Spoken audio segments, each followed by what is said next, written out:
Hey there, and welcome to the latest episode of the Mind Body Health Podcast with myself, Dave Sheahan, high performance consultant and dedicated now for over 25 years to educating, motivating, and I really do hope inspiring you to become the best version of yourself and to achieve your goals. Because again, you live once, like I always say, and we need to live in fear of regret. So as you know, key foundation I always preach basically all the time is having control of your mind, body, and health.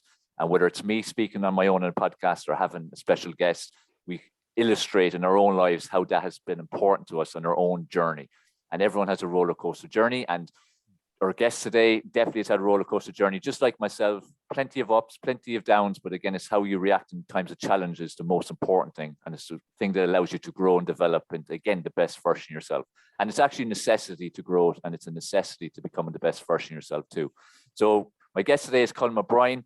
He's a great entrepreneur. He's a wonderful coach. He's dedicated to making a positive impact on other people's lives. He does great work. He'll go into detail on his journey. He'll go into detail about the things that he's doing now, things he's done before. In the current moment, he's in the process of shedding in terms of minimizing his life, getting his focus really zoned in. And I've had the pleasure over the last few years of getting to know Colm, not just as someone I respect and admire, but also as someone I can consider a friend now. And he's a great guy and a great human, which is even more important. So Colm, welcome to the Mind Body Health Podcast. Dave, it's lovely to be here, and thanks for those very kind words. I'll send you the $5 later. Exactly, or make it a $10, it'd be even better. so it's good to have you here. And like I was saying, you do a lot of great work. You've had a roller coaster journey, which we'll go into. As I've said to you beforehand, before we went live, I've seen in recent years how mind body health has become an even bigger priority for you. It was always something you were aware of, always something you dipped in and out of.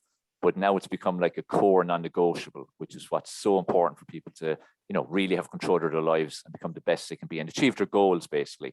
But, what's really inspiring is your journey as well. And again, the dark times, as well as the wonderful occasions where you've achieved massive success. So if we go right back even to, when you were a kid in that, what kind of situation were you in terms of, let's go with mind, body and health? Like, was it any bit of a priority? Were you into being fit and healthy and mindset? Was like mindset stuff all like woo-woo when you were a kid, or what kind of way was it? Plus your influences around you, like family and friends. It's a really good question. It's never been quite asked in that way, Dave. So thank you for that. No, there was it didn't exist back in Dublin in the 60s. I was born in 63. I'm giving it away straight away. I'm level. I'll be attaining level 59, which I think is a much better way of. I'm not getting older. I'm ratcheting up through the levels in life.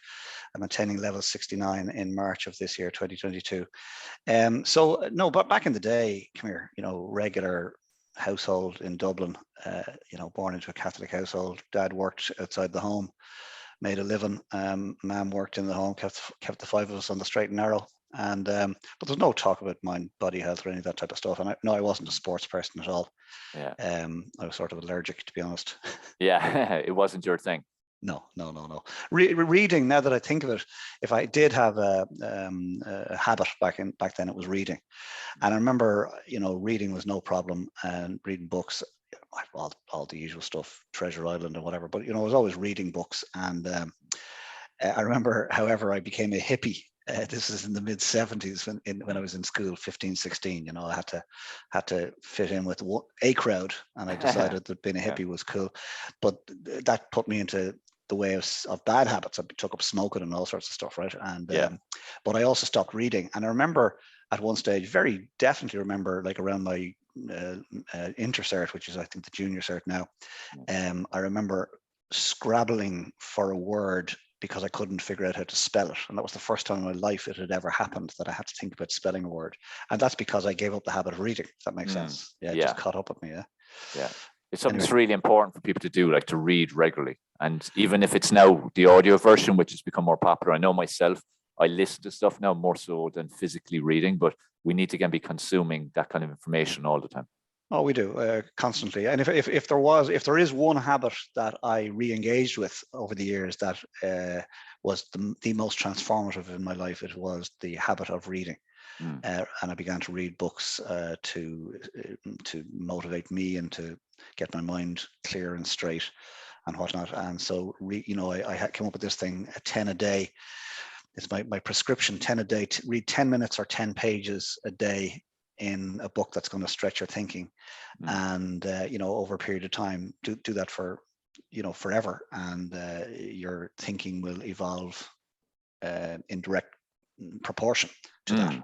Yeah. As you know, we know each other for a long time, and I'm not fanatical about anything. I always say everything in moderation, including moderation itself.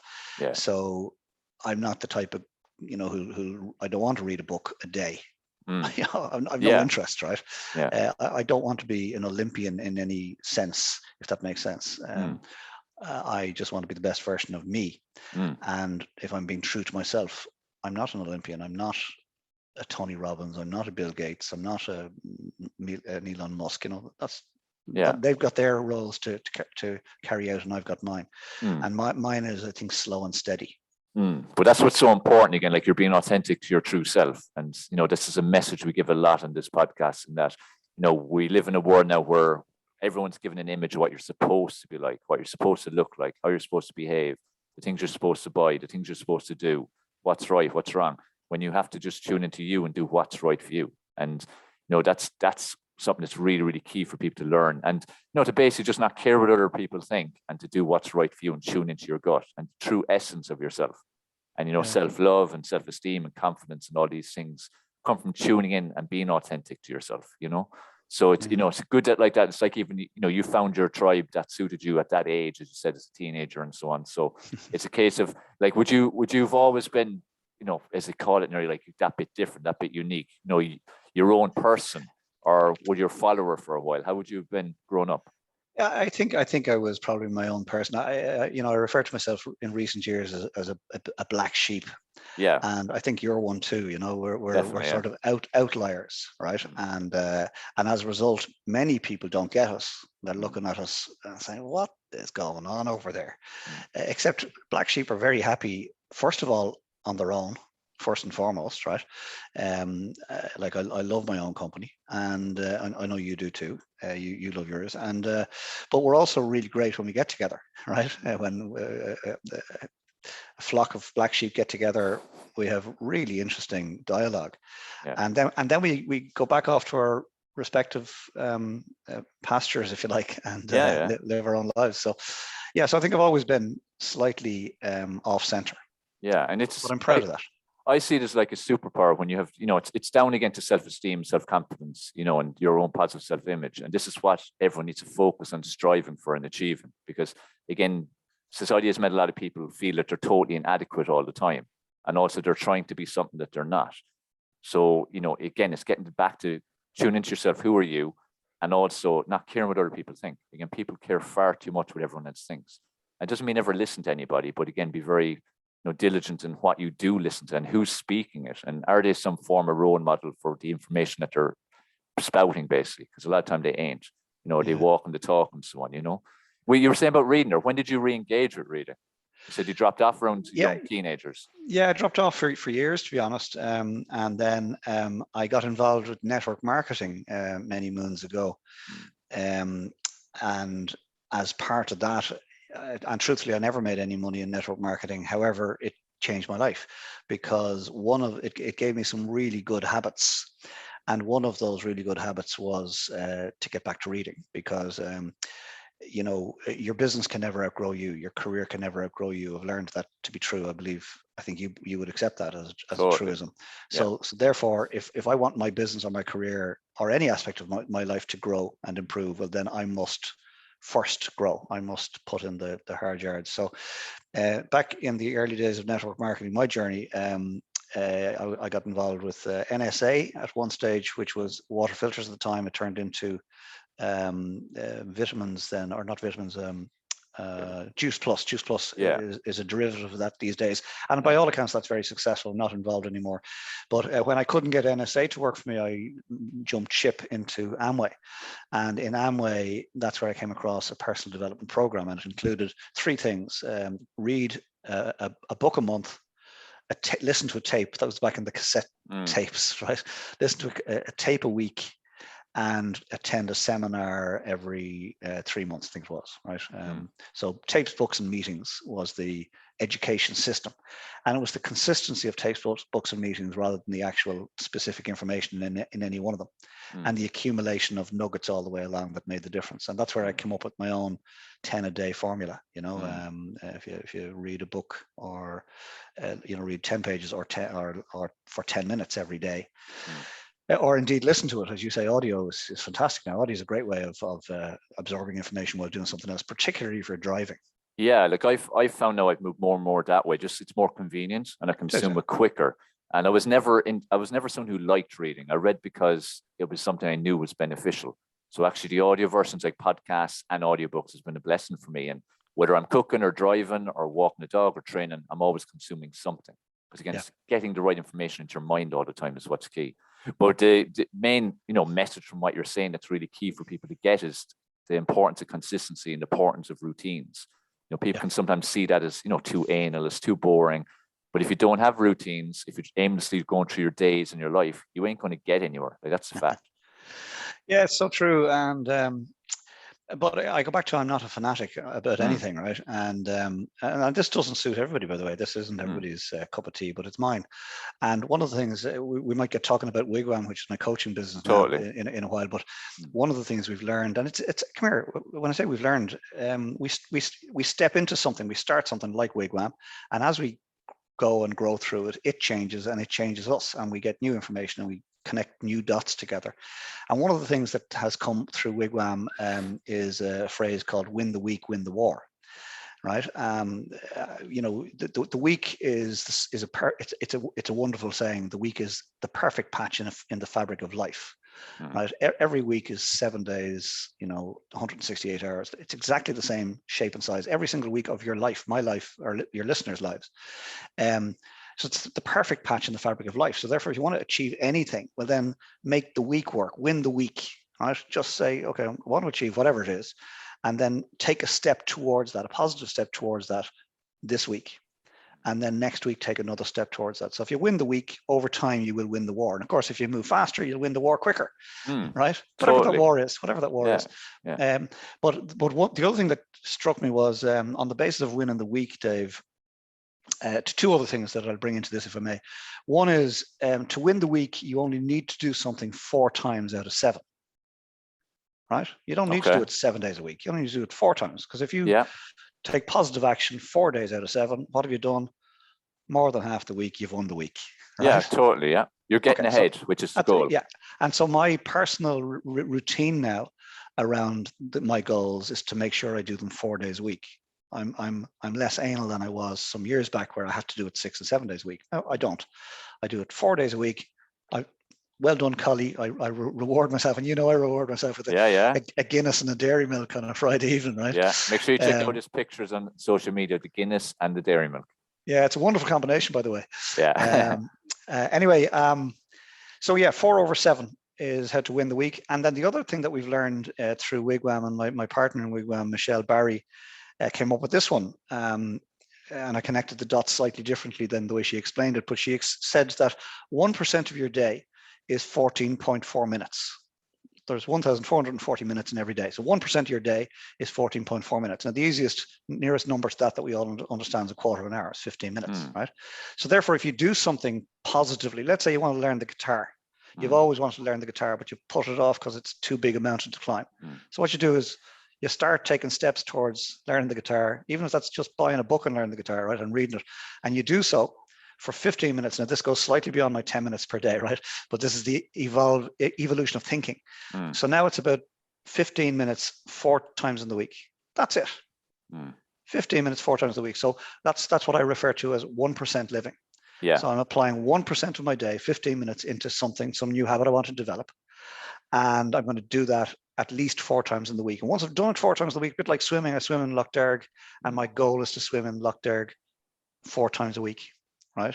And once I do that, job done. If I have that done by Thursday of the weekend off, it's done. Yeah. It's done. Exactly. But it's so important. Like, the message again you're giving is something that people really, really need to start getting into their heads, because the problem for most people in achieving anything in their life, and again, improving themselves, whatever it is they're aiming to improving in their life, is they're always so overwhelmed by thinking too much of the ends that they want and thinking of the 500th step instead of the next step. So like this is something I constantly stress as well. It's like today be better than yesterday, this week be better than last week. Focus on just moving forward, take little steps. It's like you're saying there are 10, 15 minutes doing something in a day, at least it's moving you forward. And like that, 4 days out of 7, you've moved forward. It's like if someone gets into exercising and they said, I'm going to exercise 6 days a week, and they're aiming for that all the time. And week 1, tick the box, 2, tick the box, 3, tick the box. Week 4, you only get 4 days in. They think, oh, what a crap week. No, I'm falling apart. I'm wasting my time. And they jump off the wagon. When 4 days is fantastic, because if you get 3 days, that's going to get some kind of results just from an exercise point of view and probably for everything. So 4, they're still winning. So again, it's that shift in mindset to take things right back to, what actually is moving forward. It's just taking a step. It's like climbing the stairs, 1 foot on the first step, the other foot on that step, and keep going up along till you get to the top, instead of overwhelm again of the far out reaching goal. So it's important. That said, I think you and I would both agree that we need to be aiming somewhere. There needs to be a goal. Where I always use the analogy. I live in Killaloe in Clare. And so I use the analogy of if success in my life was represented by me arriving in Donegal town, which is the northwest of the country, well then I need to make sure that when I'm winning the week and winning the war towards that, that analogous position where I've arrived, and I always use my, my 81 patchwork quilts. We talk about that in a second, but when I get into my 81st year, under my 81st patchwork quilt, and I'll explain that in a second. It goes back to win the week, win the war. It goes back to the perfect patch. The week is the perfect patch in the fabric of life. But when I get to my 81st birthday or 81st year, I want to have achieved my life's goals, if that makes sense. And if that's represented on the map of Ireland as me arriving in Donegal town, well, then the important thing is I'm leaving Killaloe each week on my journey towards Donegal. There's absolutely no point in me taking action that would lead me to Kerry, which is in the south of the country, or Cork, which is in the south of the country. Does that make sense? That's the whole idea. Totally. So we have to know where we're headed, and then we say, okay, that's a worthwhile goal, life goal. Therefore, I will take 4 steps in the week, 4 over 7, for 15 minutes a day, 1% living. And if you do that, quite literally, if I was to walk, I could walk from here to Donegal town if I just put one foot in front of the other and kept going, so it's the same principle. Totally. It's the most important thing for people to get, because again, it's that overwhelm that people feel, and that's where excuses jump in and blame and justifying poor behaviors. And also, again, like evolving into your best version of yourself. Again, that's something we should be doing every day. It's so different than, when people might look at you or me or others and think, oh, they're so positive and they're always doing this and that.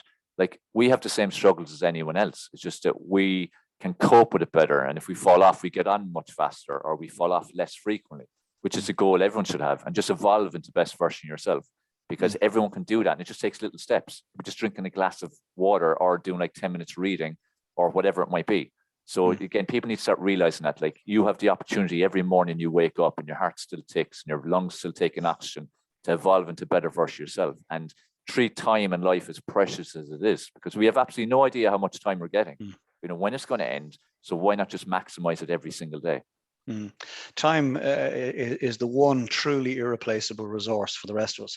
We can go out and get more money if we have to somewhere, but do you know what we must trade for that more money is time, right? And this leads into a whole conversation about the difference between the employed, the self-employed, the business owner, the investor. We don't have time to get into that today, but the self-employed and employed, we absolutely trade our time for money. And I did this blog some years ago, a blog post.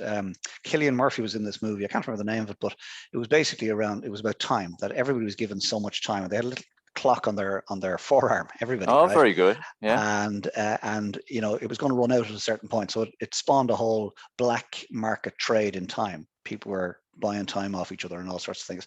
But here was really interesting. Like, to go and buy a cup of coffee, you had to sort of beep, scan your forearm, and it took 15 minutes off you or whatever, right?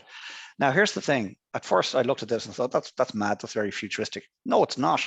No, it's not. Think about this for a second, right? Minimum wage in Ireland, I think at the moment is about €10, if I'm not mistaken. Around there, yeah. Around, okay. So let's say it's €10. And after tax, let's say somebody gets 6 right? Depending on the situation. So they invest an hour of their time and they end up with €6, and then they go buy a cappuccino in Starbucks for €4, right? So they've actually the cappuccino cost them 45 minutes of their life. Yeah, it's a great way to look at it. Does that make sense? Yeah, brilliant. And when I realized that, I thought, holy moly, like this is mad. Yeah. This is mad. And the real question is a cappuccino worth 45 minutes of your life? Exactly. If it is, great. Yeah. But be aware that that's what you're trading for, which, by the way, is why you and I are talking and encouraging people to do their own thing and learn ways of leveraging their activities. Because if you can leverage your activity and build a business rather than being self-employed or employed, well, then that 45 minutes invested can be multiplied in some other way, can be multiplied by, you create a program, for example, online, you record it once and you can sell it multiple times. So that makes sense. The same 45 minutes can be replicated. Evergreen. Exactly. Yeah. Evergreen. Yeah. There you go. Yeah.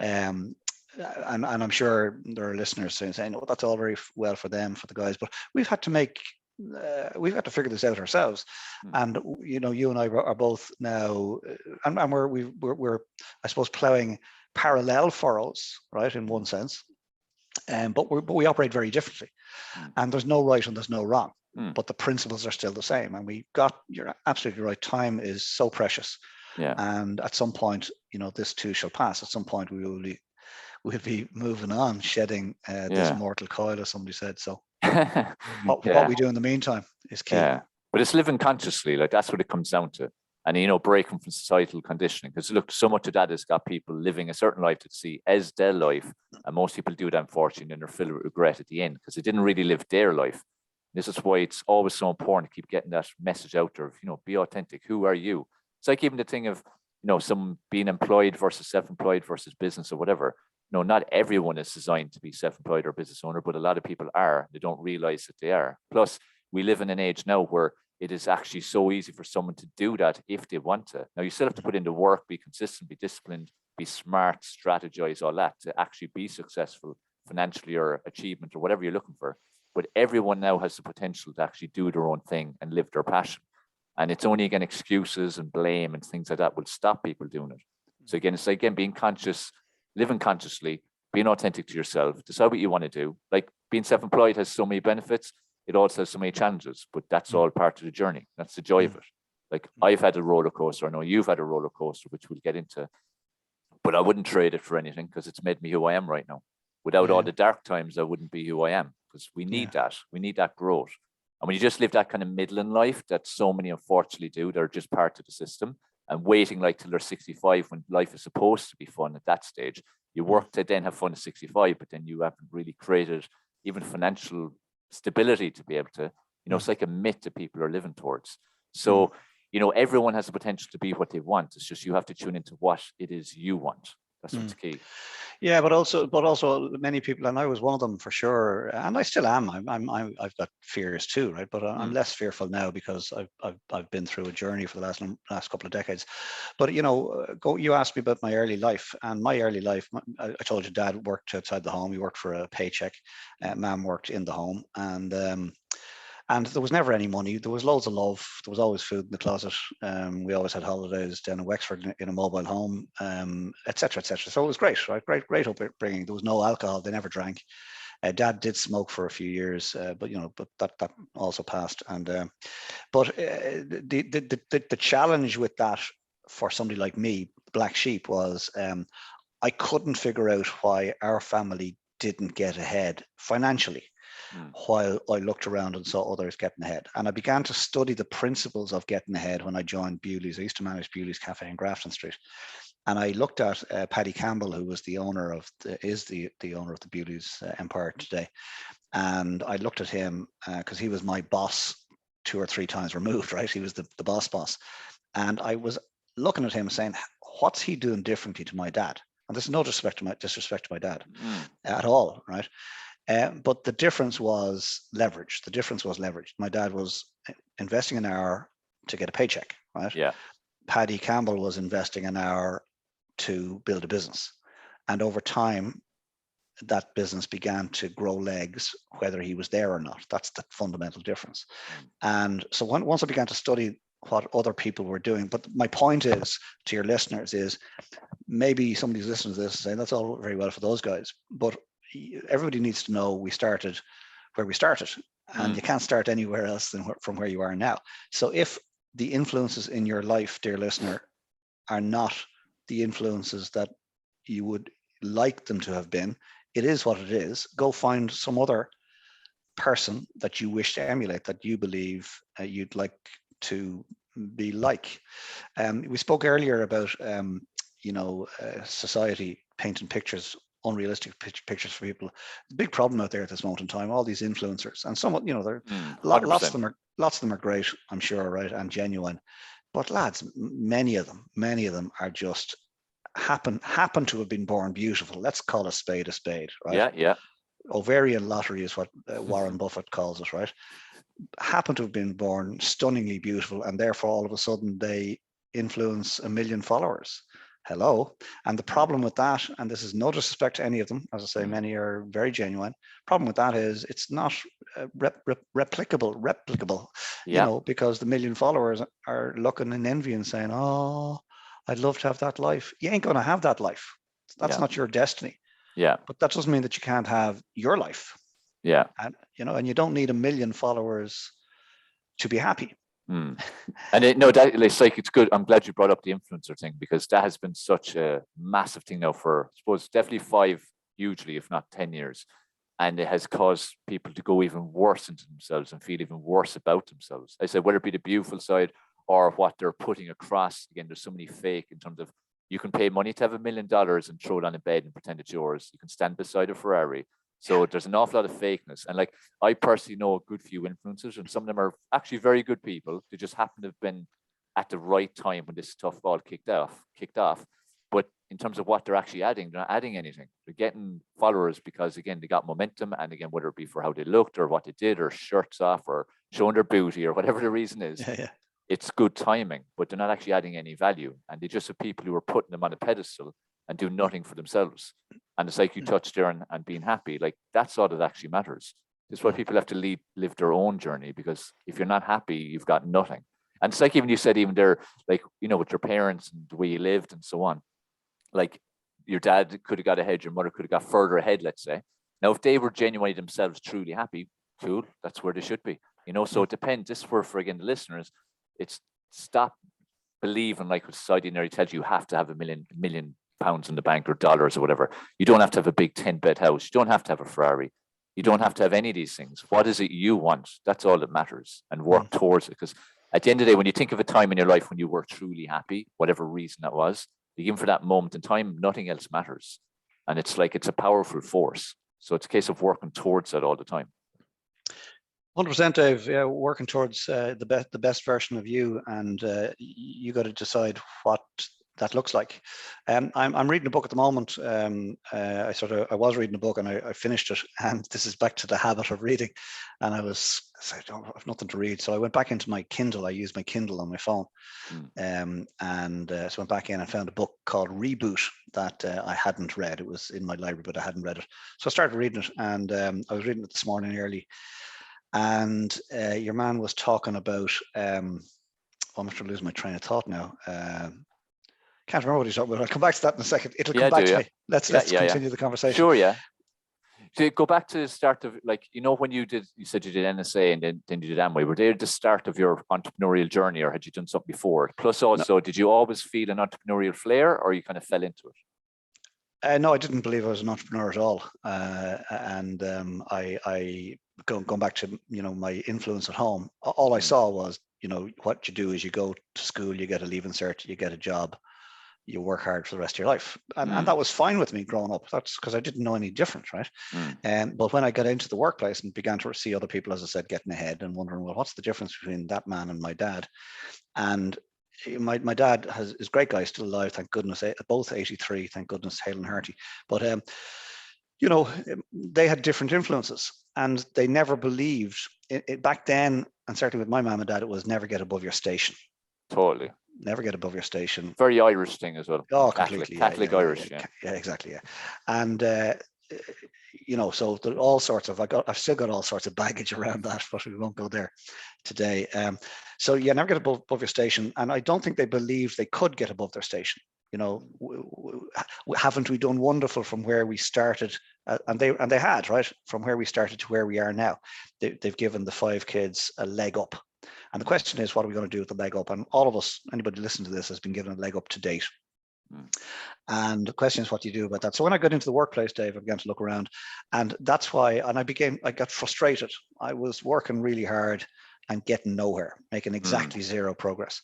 So I was open to opportunity, which is a classic recipe for network marketers. They pick up on that, and I was prospected, and I joined. I jumped at it straight away. Yeah. And I spent a decade at it, never made any money, right? Yeah. But I joined it to make money, so I was disappointed. Yeah. However, the life skills I got as a result, the learning I got, the ability to deal with rejection, because you get a lot of that in network marketing, all have shaped me today, right? So a bit like you, I wouldn't change the journey that I've had. But that's where I began to see, that's where I began to embrace the entrepreneur in me. And it was the reading of books, and specifically Robert Kiyosaki's book, The Cash Flow Quadrant, which is the second in his Rich Dad, Poor Dad series. And I'd recommend those books to anybody, Rich Dad, Poor Dad being the first one for context, and then Rich Dad 2, which is the Cash Flow Quadrant, as the second one. And that explained for me the difference between, or Kiyosaki explained for me in that book, the difference between the 4 players in the world of commerce: the employed, the self-employed, the business owner, the investor. And they are 4 very different animals, right? But they're not mutually exclusive. And when I started studying this stuff, Dave, I was an employee. I was in the employed category. Yeah. And what I realized from Kiyosaki's work is that it's not necessarily the difference between the 4 quadrants, the 4 players, that's fundamental. That's the biggest difference. It's actually between the 2 sides of the quadrant, because on the left-hand side, as you look at Kiyosaki's quadrant, you've got employed and self-employed, and that they, on the left-hand side, trade their time for money. Employee works for an hour, gets paid for an hour, doesn't go to work, doesn't get paid. The self-employed doesn't necessarily get paid for the hour, they get paid for the job. Right. So, window cleaner gets paid for washing windows. It doesn't matter to the person who's paying how quickly or slowly they, right. So job. But they're trading their time to get the job done for the money. And the business owner on the other side is somebody, Paddy Campbell, case in point, Richard Branson, case in point, Elon Musk, case in point, any of them, right? Where the businesses, I always say, is it a fair assumption that whether Richard Branson and Michael O'Leary, whether they get up and go to the office today or not, they will get paid? And the answer to that is yes, they will get paid. And the question then is, well, will the baggage handler in either of their airlines, Virgin Atlantic or Ryanair, get paid if the baggage handler decides to say in the scratcher for the day? The answer is no. So what's the difference? One has spent all their time learning to be an excellent baggage handler, no disrespect to any profession whatsoever, and invest their time ad infinitum, repeat on the treadmill to earn the hourly rate. And the other has invested the same time, because we've all got the same 24 hours in the day, the same 7 days in the week, has invested the same time over many, many, many years of ups and downs and pain and heartache to figure out how to build a business system that they can step off the treadmill and it's still running. And that's been my mission. That's been my mission ever since, Dave, I started this journey. Yeah. And Carambola, which is the school meals business that I've been, I founded with my wife, and we've built it. It's now 18 years old now. I've stepped off that treadmill, but I still get a return from it. Okay. And, we spoke with me, I'm looking at an exit strategy. I'm level 59 next month. So by level 60, I'll want to be, cashing in my chips. But it's now a 10 million euro business with 100 employees. And, I made the sandwich, and I took the order, and I bought the ham, and I bought the bread, and I drove the van, and I, compacted the rubbish, and I paid the bills and did all the stuff that everybody has to do to start a business. But I did. That's the key. You did all that stuff, which is what people don't see. They only see now the 10 million and it's all over the country. They don't see that part. No, they don't. Like my day started at 4:30 a.m. and didn't finish till 11 p.m. That was just what we did, right? What we had to do to get it to work. And that, by the way, was on the failure of our cafe business. So a lot of it was self-inflicted in one way, except, the failure of the business wasn't necessarily self-inflicted. We can touch on that in a second. Yeah. But because we found ourselves underwater financially, there was no choice. There was no option but to get stuck in and work hard and build something. But my point is, and we go back to the Donegal analogy, I knew from the very get-go, it didn't matter to me that it was a school meals business. That was irrelevant personally to me. It was a business opportunity that allowed me the opportunity to build something, get out of the indebtedness that we had found ourselves in as a result of the cafe failure. But I took every single step, from making the sandwich to ordering the ham to driving the van to answering the phone. Every single step I took on the basis that I'm going to replace myself in this. I am not going to butter bread for the rest of my life, or answer the phone, or drive the van, or compact the rubbish, or any of that stuff, right? Every single step I took was, how do I ratchet this forward so that I can employ somebody else who's better at it, buttering bread, than I am, or driving a van than I am, or ordering ham than I am. Yeah. And that's all I did. But it started with that vision. It started with Donegal town, right? Building a business. I'm not going to be self-employed. I realized when I read Kiyosaki stuff that I was an employee, had been trained to be an employee because of my lineage. My dad was an employee, his dad was an employee, his dad was an employee, his dad was an employee, right? That's what I was brought up to do, right? So I had to retrain myself. And that's where I began to become a black sheep. My wool began to turn gray, and it's now fully black. Now. And but I started by realizing that's what I want to build.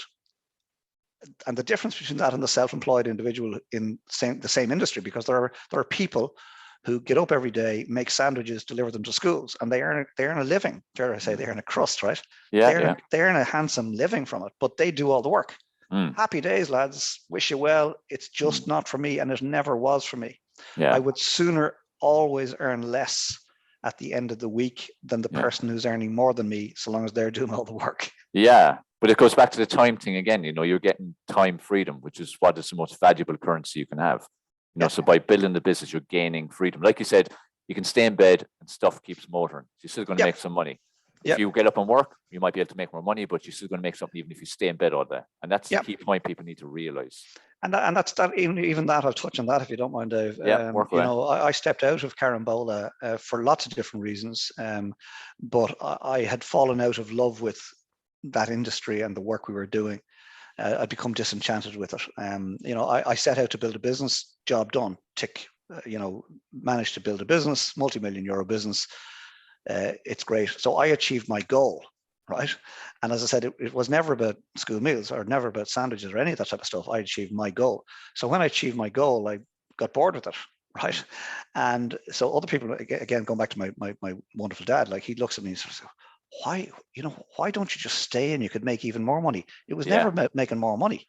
Yeah, they don't get that. Yeah, they don't get that, right? Yeah. So once the goal was achieved, I've stepped off that hamster wheel in relation to Carambola. My wife is continuing to run it, and she gets paid a salary to run it, and then I get a dividend because I'm part owner. And but that's my goal, if you like, achieved. And now over the next couple of years, we both want to exit. And she'll end up giving up her salary once she exits. But I've gone off to do other things. I've gone off to do Wig-Wam. I'm also working with this charity Carry, because I'm more interested in the time freedom and I want to do other things, and I want to learn more stuff and grow in different directions. And somebody has said to me, I could get stuck back into Carambola and make it pay even more. I've no interest. Yeah, I have no interest. Let's say I went back in and gave it 60 hours a week for the next 10 years. It might improve by 10 or 20 or 30 or 50%. Might. It's just not worth it to me. But it doesn't light your fire. Like, that's the biggest. Not your fire, no. That's where every day again you should be living a life again that lights your fire. And if it's not, like you found as years went on with Carambola, you needed a new challenge. That's where again you've gone in now into other directions. Yeah, and everyone can do it. Now, like, people always they see success and all, and we touch on a little bit. That's all they see. They see the end. They say, oh, that's wonderful. All this business, all this money, all this whatever. Whether it's the reality or not, because behind the surface, it's not just the money coming in; it's money going out too that people don't ever seem to realize. But so people always see that, but they never again see the journey, They never see all the hard work put in, but also don't realize that along the way to success, there's always huge challenges and obstacles. So if you touch on for a bit, like some of the dark times you've had, and what's even more important, how you cope with them, how you actually climbed out of them, how you dug out of the hole mentally as much as anything, what kind of tools or strategies helped you? Okay, so so two quick parallel stories. One is my dad. My dad, at some point in our journey as kids growing up, he decided to leave the day job, and become self-employed. He was in the frozen food industry. He was well known, so he rented a little van, bought a little van, I'm sure, and rented a little freezer space, and got stuck in. And truthfully, he couldn't cope. Right, he was making more money than he was as an employee, but he literally, and he would say this to himself, he literally couldn't cope with that change. It was too traumatic for him. He hadn't been trained in that world. I told you about the 4 players. He went from employed to self-employed. Different animal, requires different focus, different skills, different mindset, and he literally couldn't make that shift because he'd no mentor, he'd no coach, he'd nobody had trodden that path before him in his network, in his sphere. It wasn't networking back then, in his sphere. So he found himself on his own, completely isolated, and within a period of time, it might have been months, probably not, probably a few years, he went back. He defaulted back to his comfort zone. Yeah. So I pushed through. That's the difference. I pushed through, and what I did to push through was I found people who were further along the journey of building a business than I was, and I studied them. So we're back to reading. So I studied the principles of business building anywhere I could get them. Right. In my spare time for my holiday reading, rather than reading business stuff, I would read autobiographies of leaders, Nelson Mandela, Richard Branson, obviously business, Michael Collins, anybody, right, who had achieved something of note. And that would, if you like, would be my light reading, because it's stories. I'm reading stories of people who've overcome. And that's all it's about. It's about overcoming. But you got to know where you're headed in the first instance so that you're not zigzagging all over the road. And then you've got to surround yourself with people and information. You got to get your self-belief to the point where you know that that you hope you can make it, but you can at least take the next step. And I hear you regularly, Dave, talking about that. Make today count. Make today count. That's all you need to be focused on. And, we spoke about this earlier in this podcast. For me, it's make 4 out of 7 days count. So if you don't make today count, as Dave would have us do, and he's absolutely right, if you don't make today count, grand. That's one of the 3 days that I'm giving you latitude to allow, a little bit of slippage for 3 days. But please, please, please make 4 days in the week count. It'll be transformative, but it's going to take time. And I'm also playing Cash Flow, by the way, Robert Kiyosaki's board game. This is part of my morning routine. Yeah. And I play it for 15 minutes. I do 4 things. The 4 pillars, Dave, if I may, that we've identified through the Wig-Wam group: health, wealth, relationships, and spirit. Yeah. And touch on each of them now, again, give the key principles or the key habits that people need. Because I know they're simple and they're applicable to anybody. Anyone can do it. So share them. That'd be great.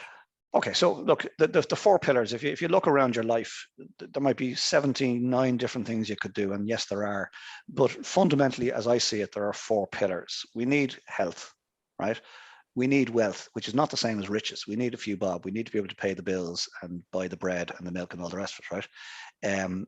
We need relationships, okay? And we need, in my opinion, our spirit to be okay. Now, our spirit, that's not about a spiritual relationship with any higher power, unless that's important to you. It's important to me, but there's no preaching here. It's about your relationship with you.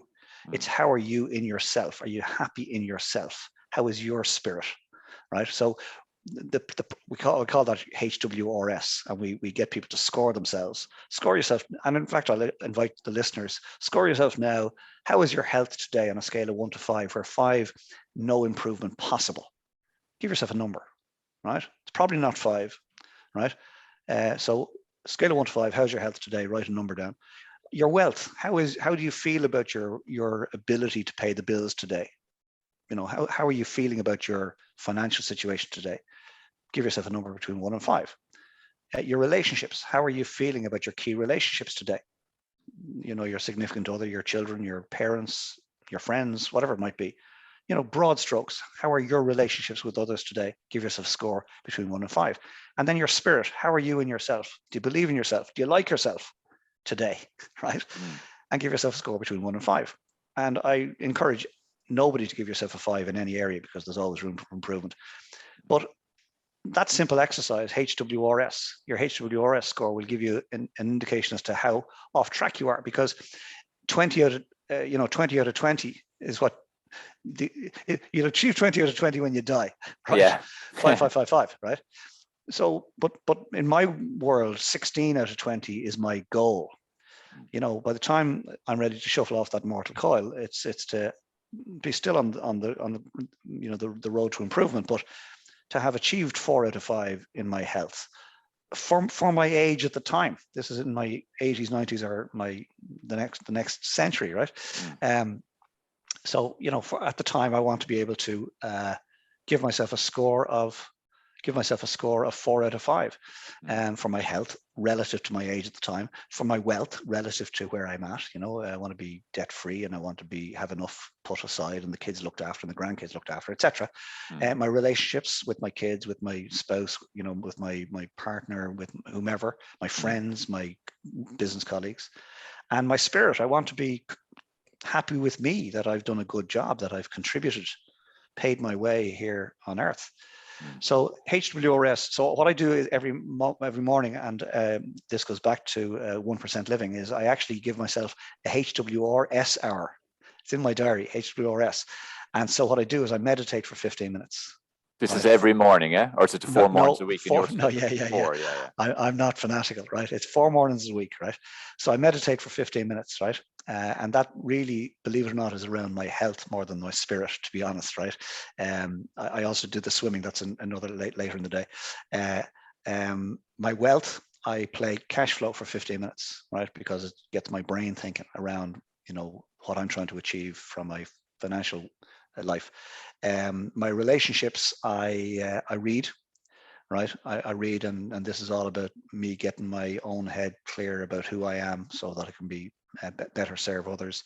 And S for spirit is I actually read some devotional material, because I am a believer. I grew up in the Catholic tradition, and I still profess to be Christian. And so I read a handful of devotionals, and I read the Bible. That's just for me. No preaching in this. This isn't just letting people know my stuff. So that's my HWRS. And so long as I do that, and I did it this morning, sort of 5:45 to 7 o'clock or thereabouts. There's a bit of slippage in between the 15-minute slots. It's not necessarily back to back, right? But job done, like, right. And so by 7 o'clock this morning, I had taken positive steps in each of those 4 areas. It doesn't matter what I do for the rest of the day. You've already got wins. You've got wins. Ratcheted forward. My goal is to be back in Lockdale by 5 o'clock this evening for a swim. Yeah. And that'll absolutely cap off the day. And then it doesn't matter what happens between those 2 times, because I'll cope. Yeah. And of course, this is wonderful being here with you today. It's just a real bonus and real blessing. But listen, it's like that. It's sharing, again, your journey and the impact that can have on others. And like you're saying, even with your spirit, you feel you can make a difference, and you hope to make a difference in other people. And that's where, again, you sharing your story, your habits, your routines with others will hopefully stimulate even just one person who hears this to do even one of those things. And then that'll have an impact in their life. And the thing is, when they're more at one with themselves and their spirit, because they're feeling happier within themselves, that kind of aura, that energy they're giving off has to have an impact on somebody else. That may even just be one person. And this is where, again, goes back to whether it be talk about being entrepreneurs or business owners or any aspect of life, where someone looks at someone and sees them on a pedestal, influencers, whatever, you have the exact same potential. Like things, we all come out, we're babies, we're born, we have potential. Of course, there's environmental factors where you're born in certain areas, wealth, lack of wealth, poverty, whatever it might be, but you still have control. And there's so much that we can control in life, and there's stuff we can't control, but we can control the reactions to those uncontrollables. So in essence, we have control over everything. And it's a case of people, again, taking that personal responsibility and running with it, and not hiding behind excuses, not hiding behind blame, because the only one thing that does ensure is you have to have regret at the end of your days, because again, when you're true to yourself, that is what you've been doing. And that's why I always stress about literally the only fear you should have is regret. Because at the end of your days, you don't want to be looking back thinking, I should have, I wish I did that and this, and I wish I didn't say that or say this, or whatever it might be in your life. You want to, again, live every day the best you can, And that's the only fear to have, really. Yeah, and it's, you know what it is, Dave. I came across Wayne Gretzky over the years. This goes back to reading, you know. So you see, if you read stuff written by other people, you learn stuff you never knew. There's a great line in Pocahontas, the movie cartoon, Disney cartoon, which was Pocahontas is running through the forest with John Smith by the hand, sings this beautiful song, and one of the lyrics in it is, it says, "If you walk the footsteps of a stranger, you learn things you never knew." That's a wonderful line, my goodness, because there's loads of stuff out there that you and I don't know and our listeners don't know. But there's infinitely more stuff we don't even know that we don't know. I don't know what I don't know about the world you inhabit, Dave. Right? Yeah. Honestly, right? Exactly. So how do we find out stuff that we don't even know that we don't know in the first place? One of those ways is to read books by people who inhabit those worlds, right? Or listen to the books or whatever it might be, but you know, get influenced by them. So that's absolutely key. So whatever it is you want to do, there's somebody out there has trodden the path before you. Go take a step. And Wayne Gretzky, Hall of Famer ice hockey player, he said he became the highest scoring, right, in the game, and his philosophy was very simple. He says, you miss 100% of the shots you don't take. So he simply took more shots than anybody else in history, right? And as a result, what happened? He missed more shots than anybody else in history. And as a result of that, he got more shots, scored more shots than anybody else in history. So he says, you miss 100% of the shots you don't take. And so if your listeners are thinking, yeah, that's all very well for those guys and all the rest of it, they've plowed their furrow, they've plowed their field and all the rest of it. No, we haven't. We're harnessed up and we're plowing away, right? Yeah. But the point is, take a shot, because if you don't take a shot, the result is absolute. Absolute. If you don't pick up the phone to ask the question for somebody to buy your program or buy your book or for that interview or whatever it might be, the answer is always no. Yeah, you're guaranteeing a no by taking guaranteeing no action. Guaranteeing a no, right? You miss 100% of the shots you don't take.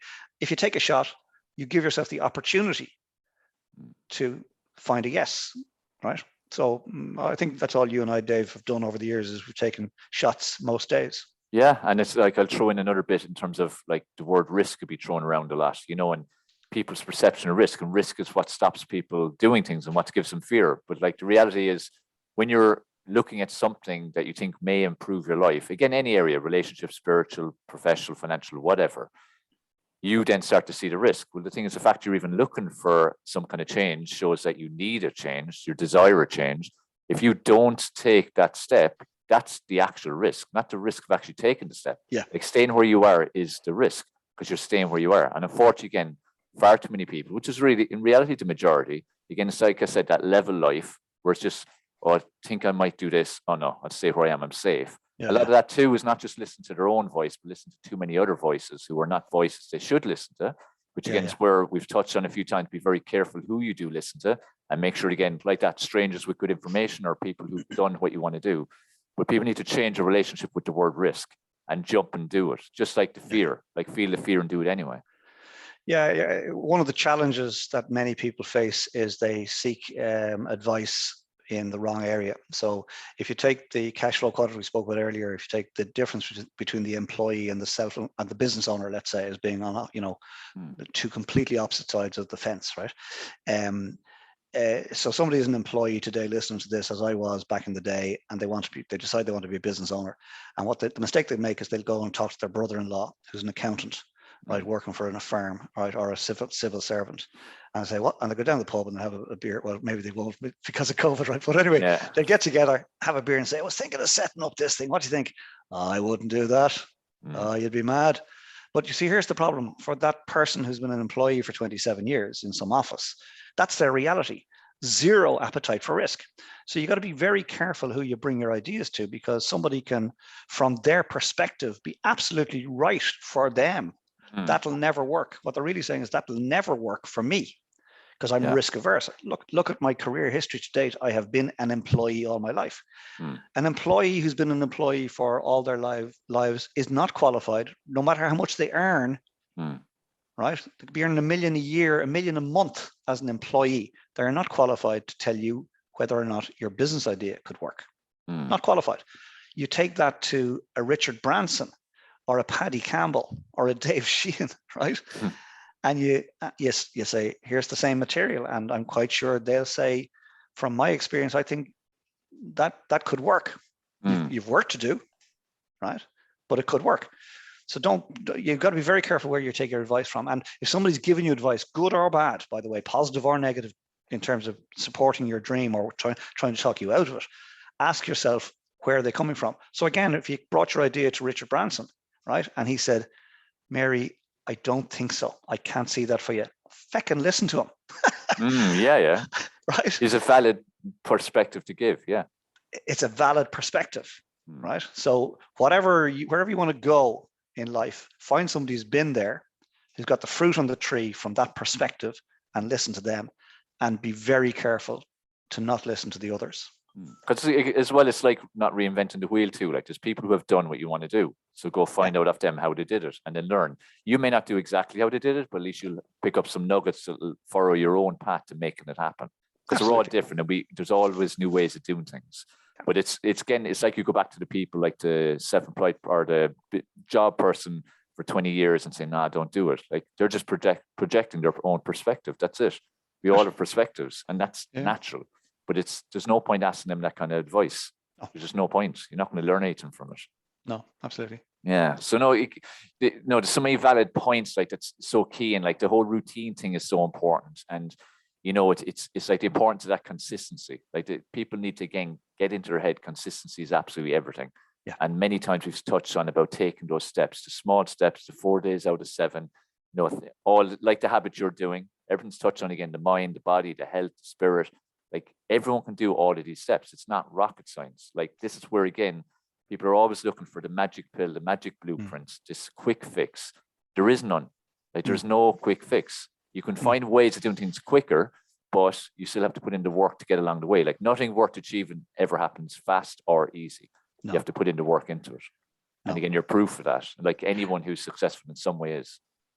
And if I may, because I do need to be elsewhere in just a moment, if that's sure, okay. Yeah. I'll finish just with one thing from my perspective, Dave, if you don't mind. And that is, very recently, somebody in Mayo won 19 million euro in the lottery here in Ireland, right? And I remember hearing this years ago, and I didn't understand it at the time. And it was basically, if you win €1 million in the lottery, you have to become a millionaire in order to keep it. And that made absolutely no sense to me, because I said, if I won €1 million, surely I'm a millionaire. Yes, you are, for the 5 minutes that you're able to hang on to it. Exactly. But if you're not a millionaire in your mind, you will lose it all. The stats are phenomenally negative in terms of people who win big in lotteries, because they haven't developed a millionaire life mindset. They can easily replicate a millionaire lifestyle, but if they've developed a millionaire lifestyle, they will default back to their level.